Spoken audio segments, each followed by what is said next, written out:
So, good evening, everyone. So, this presentation will discuss about the Republic Act number 10913 or Anti-Distracted Driving Act of 2016. So, before we proceed this topic, I briefly discuss the traffic management and bakit nga ba ito related sa Republic Act 10913. So, what is traffic management? So, traffic management is encompasses the planning, implementation, and monitoring of strategies to optimize traffic flow and enhance safety and alleviate congestion on roadways for transportation networks. So, sa madaling salita, ang traffic management, ito yung pag-control ng mga tra- trapiko or pagpaplano ng paggawa at pagbabantay para mapaayos ang daloy ng mga sasakyan. So dito magiging ligtas ang daan at mababawasan ang pagsikip ng kalsada at transportasyon. So again, ang traffic management, ito yung safety purposes for drivers and the roads. Kaya related ito sa Anti-Distracted Driving Act. Next.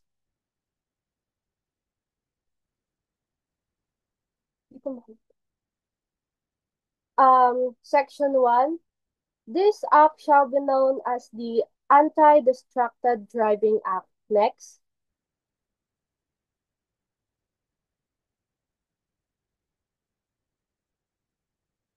So, what is Anti-Distracted Driving Act?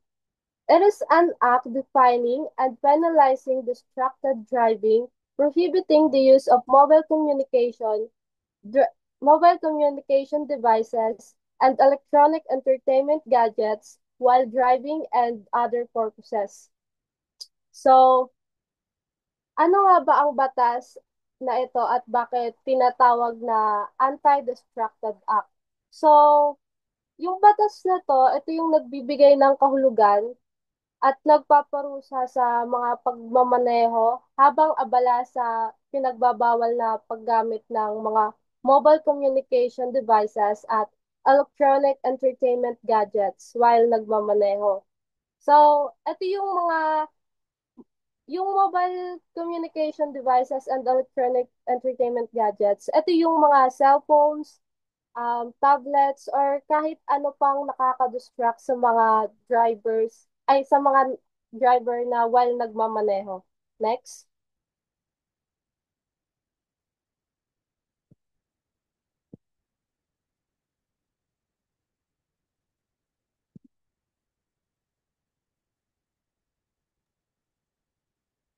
Section 2 of RA 10913, also known as the Anti-Distracted Driving Act, declares the policy of the state to safeguard its citizens from the harmful effect of vehicular accidents, including those caused by the use of electronic device while driving.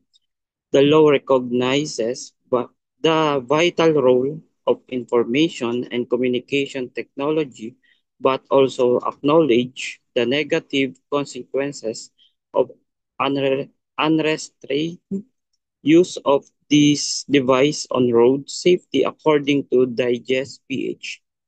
This section essentially sets the foundation for the law by outlining the government commitment to protecting road user from distracted driving.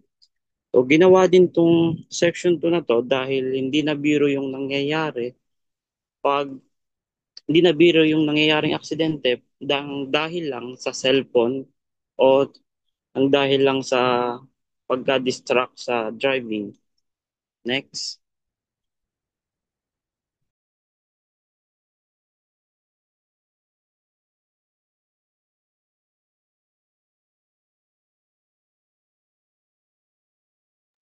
Pwede ba ulit? Hindi ko makita yung akin eh.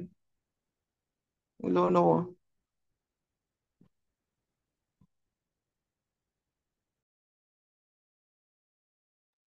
Parang ano siya lumabo. Bakit lumabo yung ano? Natuto ko daw. Ayun lang. Ayun. Diyan lang tayo sa ano, PPT mo. Diretso na, section 3.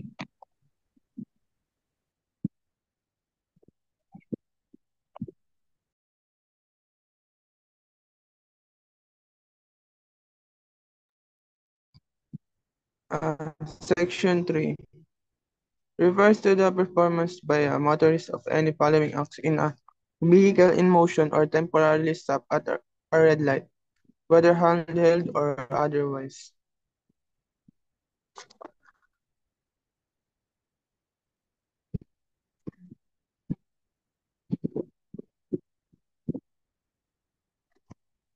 And using an electronic entertainment or confusing devices to play games, watch movies, surf to the internet, compose messages, read ebooks, perform calculation, and other similar acts.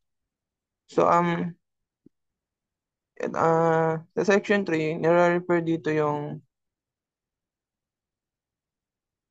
paggamit ng devices sa kalsada, which is against siya sa law kasi magkakos ka ng accident, hindi lang sa sarili mo, pati rin sa mga ibang motorista.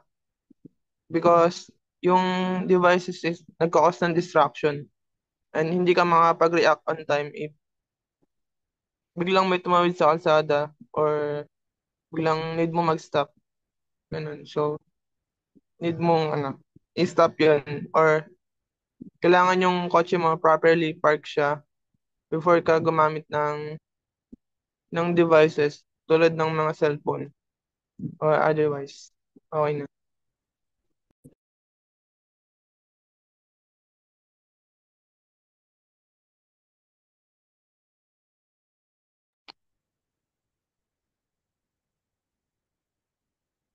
Section 4, distracted driving.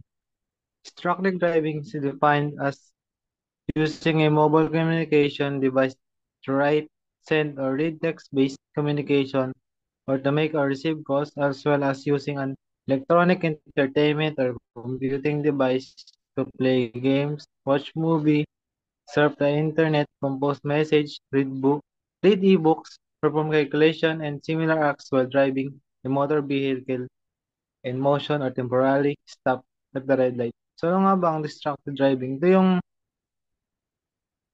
paggamit mo ng mga teknolohiya katulad ng cellphone habang nagmamaneho kasi nakakawala ng konsentrasyon sa daan.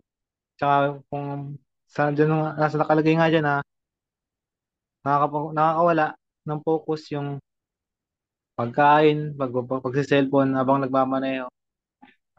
Kasi, ayun nga, nadi-distract nga yung tao habang nagmamaneho. So, ayun lang.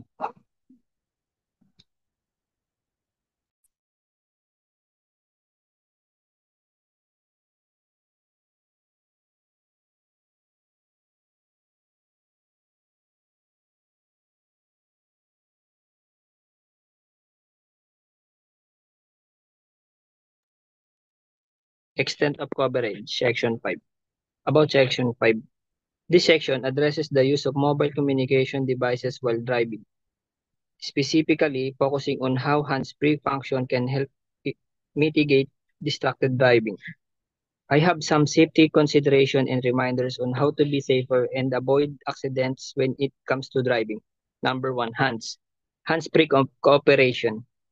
Kinikilala ng batas na ang paggamit ng mga hands-free na device ay hindi nauuri bilang distracted sa pagmamaneho. Kabilang dito ang mga speakerphone na nakakatulong sa atin mga driver nang hindi hinawakan ng cellphone o telepono. Earphones. Hinahayaan kang makinig at pag magsalita nang hindi ginagamit ang iyong mga kamay. Bluetooth. Bluetooth devices. Mga wireless na headset o system ng kotse o motor na nagpapadali sa mga hands-free pre-calls. Number 2, safety consideration. Even with hands-free devices, the placement is crucial. Hindi dapat hadlangan o harangan ng device ang line of sight ng driver. This means, ang device ay dapat nasa tamang posisyon upang hindi ito humarang sa pagtingin ng driver sa kalsada o iba pang sasakyan. Visibility must remain clear to ensure safe driving at maiiwasan ang kapahamakan sa kalsada. Yun lang po. Next.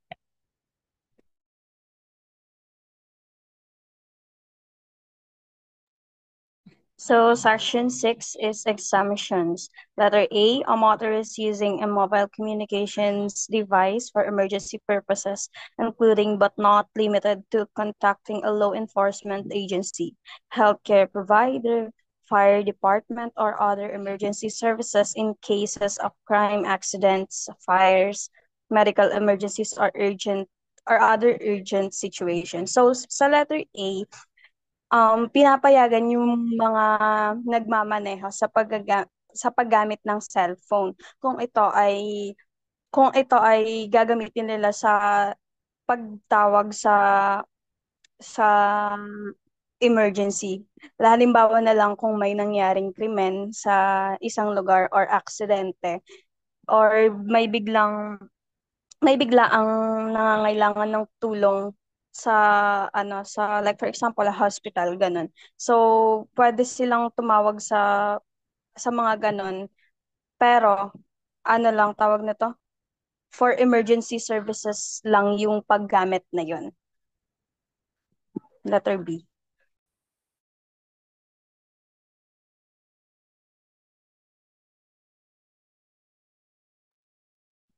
So for letter B, a motorist using a mobile communications device or electronic entertainment device while operating an emergency vehicle such as an ambulance, fire truck, or other emergency vehicles provided that such use is within the scope or other official functions. So dito is pinapahintulutan naman yung mga motorist na gumamit ng mga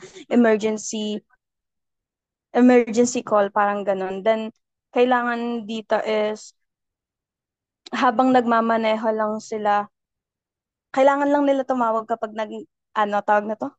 Kapag nagmamaneho sila, like for example na lang, pwede nilang gamitin yung cellphone para makapag-ugnayan sa hospital or sa fire station. Ganon. Next.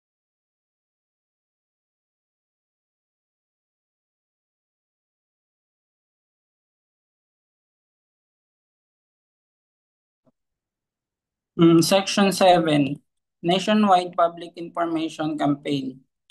The DOTC LTO, in coordination with the Philippine Information Agency, the Department of Education, Department of Interior and Local Government, Philippine National Police, and private agencies and organizations shall undertake a nationwide information, education, and communication campaign for a period of 6 months from the effectivity of this act. So sa sa Section 7 ng RA 1091-3, naka-saad po dito na after ng effectivity of this act within 6 months, kailangan kailangan mag-seminar or yung mga ginagawa po usually po sa HPG and LTO, magkakandak po sila ng seminar para po sa mga driver para po sa bagong ano Republic Act na to. Yun lang, next po.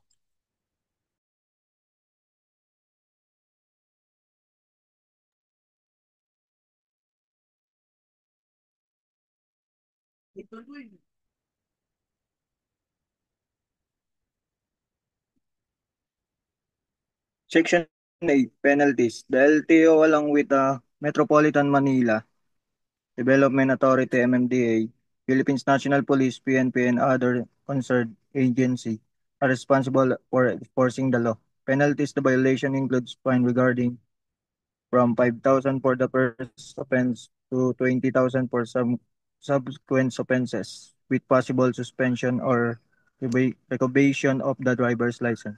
Public utility vehicles drivers, school bus operators, and driver within 50 meters of school premises are subject to stricter penalties. Ang RA 10913 ay batas na naglalayong maiwasan ng aksidente sa kalsada sa pamamagitan ng pagbabawal sa paggamit ng mobile phone o iba pang electronic gadget habang nagmamaneho. Ano nga ba ang distracting driving? Ito naman yung mga pinagbabawal habang nagmamaneho. Pagte-text o pagbasa ng mga mensahe, pagtawag o pagsagot sa tawag, panonood o video o pelikula, paglalaro. Note, kahit nakahinto sa traffic light, bawal pa rin ito. Pinapayagan lamang ang mga hand-free function, speakerphone o earphones, basta't hindi sagabal sa paningin ng driver. Kapag may exempted na pinapayagan, kapag may emergency hall, pagtawag sa pulis o ambulansya, bumbero, mga driver na emergency vehicle sa habang ginagampanan ang tungkulin. Parusa sa mga lalabag, unang lalabag 5,000, ikalawang paglabag 10,000, katlong paglabag 15, plus 3 buwan na suspension ng license. Kaapat o higit pa sa 20,000, cancellation ng lisensya. Kung ang lalabag ay pampublikong sasakyan, school service o nagdadala ng delikadong karga at malapit sa paaralan, 50 meters, 30,000 plus buwang suspension ng lisensya.